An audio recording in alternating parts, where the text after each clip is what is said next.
अब सुमित थोड़ा बेहतर महसूस कर रहा था। Now Sumit was feeling slightly better. और करे भी क्यों ना, इतनी कठिन परीक्षा के 2 चरण सफलतापूर्वक पार किए थे। And why he shouldn't be. He had successfully passed 2 stages of such a difficult exam. Himanshu ने सुमित की हर तरह से सहायता की और ये सुनिश्चित किया कि पढ़ाई के अलावा सुमित को कोई और काम न करना पड़े।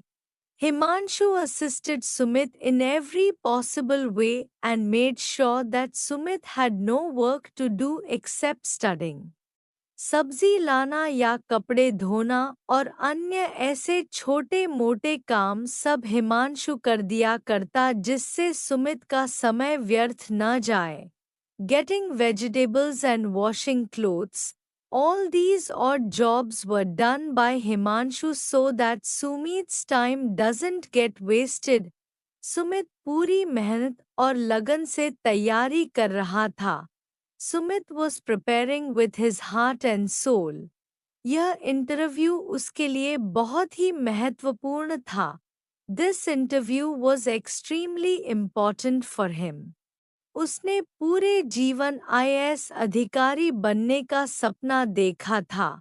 He had dreamt of becoming an IAS officer all his life. अचानक गांव से खबर आई कि बाढ़ के कारण सुमित के घर में भारी नुकसान हुआ है। All of a sudden, news came from the village that due to floods heavy damage has been suffered by Sumit's house और पूरे शहर में भारी तबाही हुई है। And there has been huge destruction in the entire city. खबर मिलते ही सुमित ने पिताजी से बात की तो पता लगा। As soon as he received the news, Sumit called his father. He came to know कि स्थिति बहुत ही बदतर है और खाने रहने के लिए भी जगह नहीं है। That the situation was worse and there was not even a place for food and shelter. Sumit के पिताजी ने उसे फिर भी हार न मानने और अपनी तैयारी जारी रखने को कहा। Sumit's father still told him not to lose hope and continue with his preparation. अपने जीवन के इतने महत्वपूर्ण मोड़ पर जिंदगी उसका कड़ा इम्तिहान ले रही थी। At such a crucial stage of his life, life was taking a stern test of him.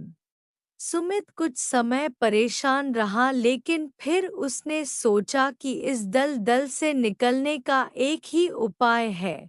Sumit remained worried for some time but then he thought that to come out of this abyss, there is only one way.